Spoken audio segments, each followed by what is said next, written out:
Let's mic history को जानो।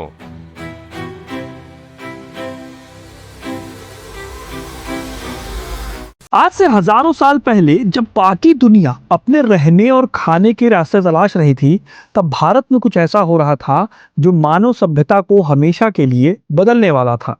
एक ऐसी चीज बनाई जा रही थी जिसके बिना आप अपनी आज की लाइफ को इमेजिन भी नहीं कर सकते। कहने को तो ये खाने पीने की तमाम चीजों में से एक है, लेकिन वास्तव में ये सिर्फ खाने की चीज नहीं थी। ये पैसा थी, ताकत थी, सत्ता थी और लाखों लोगों के लिए मौत थी। आज हमारे देश में शायद ही कोई ऐसा घर होगा जहां सुबह की शुरुआत चीनी के बिना होती हो।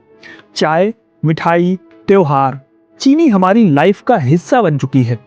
लेकिन क्या आप यकीन करोगे कि इसी चीनी के लिए इतिहास में करोड़ों इंसानों को गुलाम बनाया गया?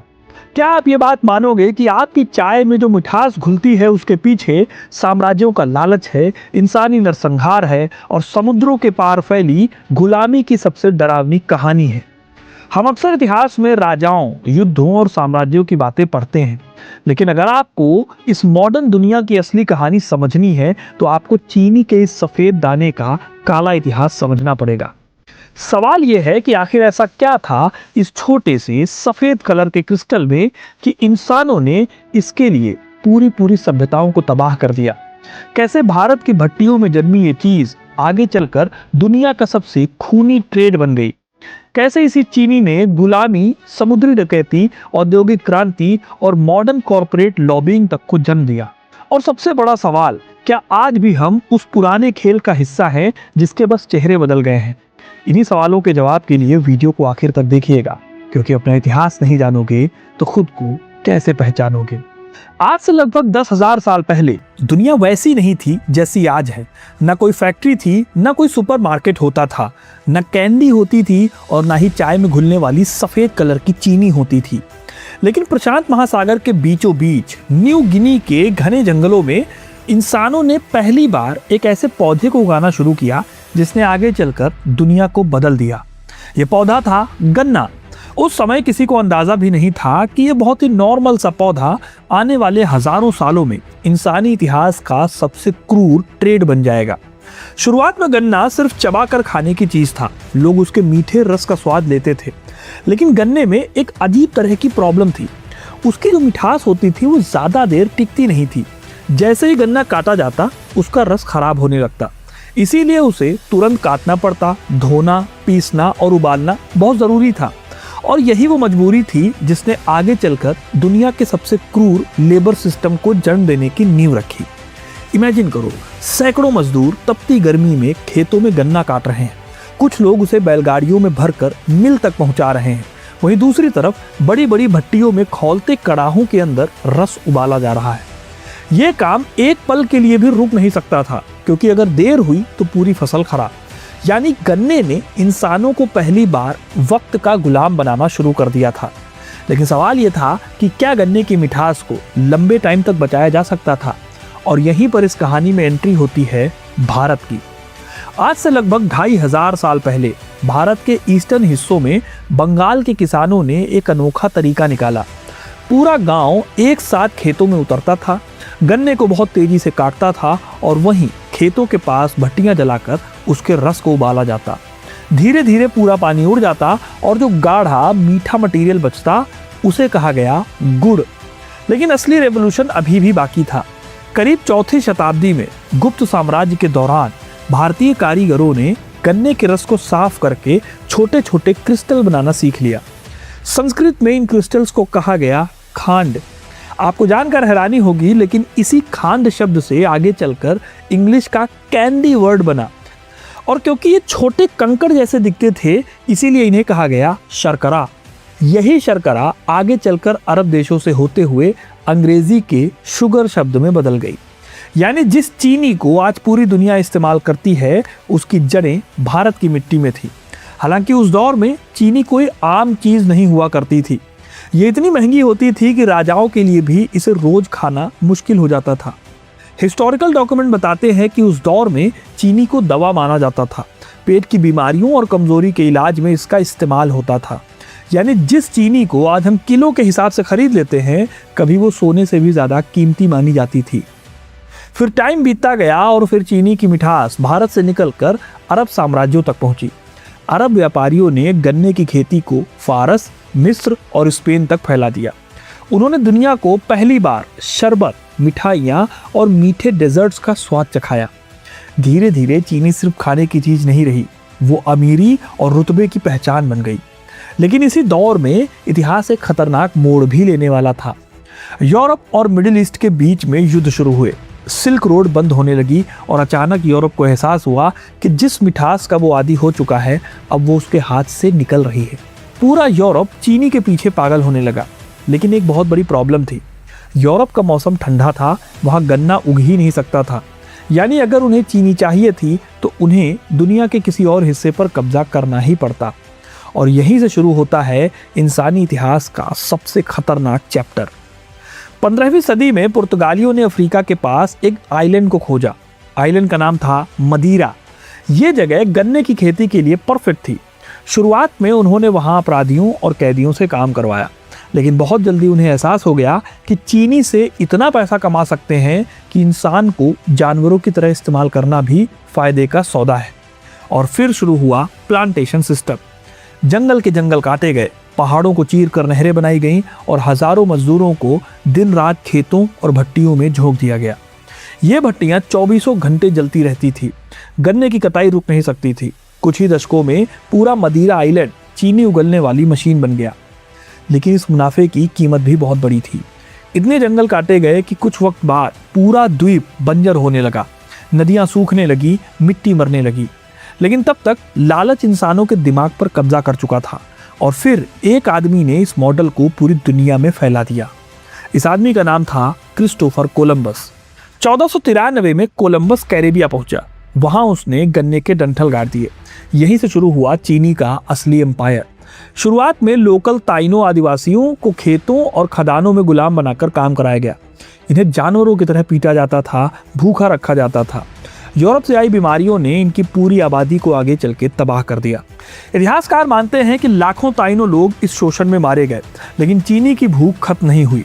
उसे और मजदूर चाहिए थे और इस मजदूरों की तलाश में यूरोप की नज़र पड़ी अफ्रीका पर, जिसके बाद शुरू हुआ इंसानी इतिहास का सबसे बड़ा व्यापार, ट्रांस अटलांटिक स्लेव ट्रेड।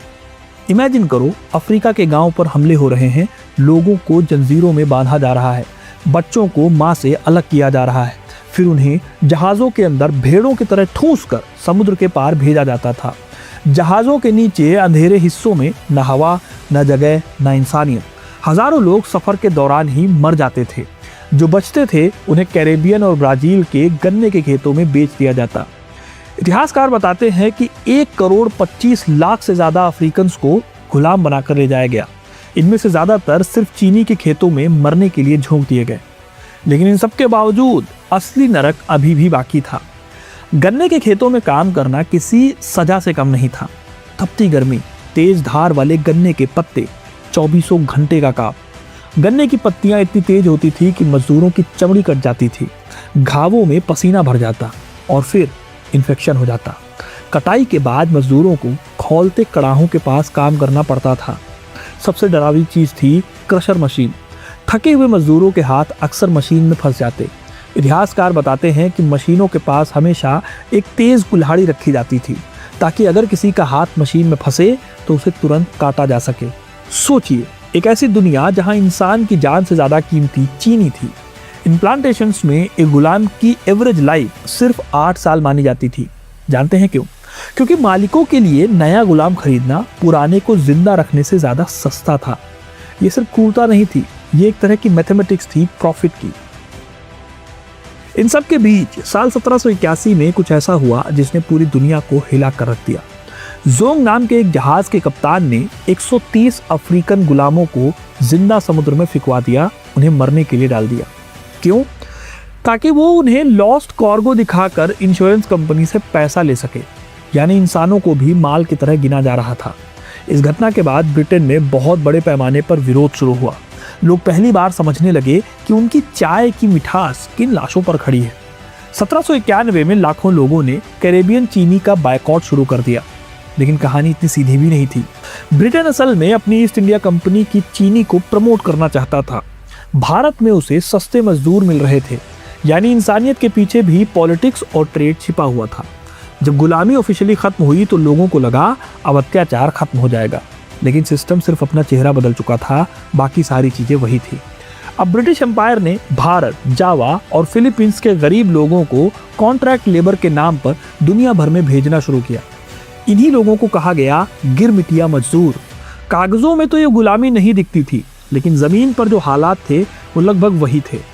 लंबे कॉन्ट्रैक्ट, मारपीट, भूख और मौत तक काम, यानी चीनी का एम्पायर अभी भी इंसानों के खून पर ही चल रहा था। फिर आती है 19वीं सदी, जब इतिहास ने एक नया मोड़ दिया। नेपोलियनिक युद्धों के दौरान यूरोप तक कैरेबियन चीनी पहुंचनी बंद हो गई। तब साइंटिस्ट ने चुकंदर से चीनी निकालने का तरीका खोज लिया।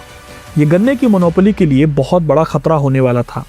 अब यूरोप को गरम देशों और गुलामों पर उतना निर्भर नहीं रहना पड़ता था, लेकिन अभी भी लालच खत्म नहीं हुआ था। 20वीं सदी में भी युद्धबंदियों और कैंप्स के कैदियों से चीनी उत्पादन में काम कराया गया, यानी चीनी का इतिहास लगातार इंसानी शोषण से जुड़ा रहा। और फिर आता है मॉडर्न दौर। अब चीनी की लड़ाई खेतों में नहीं, लैब और कॉर्पोरेट ऑफिसेस में लड़ी जाने लगी। 1950 और 60 के दशक में अमेरिका में मोटापे और दिल की बीमारियां तेजी से बढ़ने लगी, लेकिन उसी समय शुगर रिसर्च फाउंडेशन जैसे बड़े लॉबी ग्रुप्स ने वैज्ञानिकों को पैसे देकर रिसर्च पेपर छपवाए। इन रिसर्च में बीमारी का दोष फैट पर ज्यादा डाला गया और चीनी को लगभग निर्दोष बताया गया। इसके बाद पूरी दुनिया लो फैट प्रोडक्ट्स की तरफ भागी। अब लेकिन एक प्रॉब्लम थी, फैट हटाने के बाद जो खाने का स्वाद होता है वो खराब हो जाता था। इसीलिए कंपनीज ने उसमें और ज्यादा चीनी मिलानी शुरू कर दी। आज सुपरमार्केट्स में मिलने वाले ज्यादातर प्रोसेस्ड फूड में किसी न किसी तरीके से शुगर मौजूद है, यानी जिस चीनी ने कभी इंसानों को गुलाम बनाया था, आज वही धीरे धीरे पूरी दुनिया की आदत बन चुकी है। दोस्तों, चीनी सिर्फ एक सफेद क्रिस्टल नहीं है, ये इंसानी लालच का डॉक्यूमेंट भी है। ये सत्ता का इतिहास है। ये उन लोगों की चीखें हैं जिन्हें इतिहास ने सिर्फ एक कमोडिटी समझ लिया था। न्यू गिनी के जंगलों से लेकर भारत की भट्टियों तक, मदिरा के उजड़े जंगलों से लेकर कैरेबियन के गुलामों तक, और आधुनिक कॉर्पोरेट लॉबी से लेकर आज के प्रोसेस्ड फूड तक, चीनी ने दुनिया के हर दौर में अपना निशान छोड़ा है। अगली बार जब आप अपनी चाय में चीनी डालें या कोई कैंडी खाएं, तो एक पल के लिए सोचिएगा, क्या ये सिर्फ मिठास है या फिर सदियों के खून, पसीने और शोषण की कीमत है। तो दोस्तों, आज के लिए बस इतना ही। ये रही चीनी के इतिहास की कहानी। अगर वीडियो पसंद आया हो तो इसे शेयर जरूर कीजिएगा और कमेंट में बताइएगा कि अगली डॉक्यूमेंट्री किस टॉपिक पर चाहिए। बहुत बहुत धन्यवाद।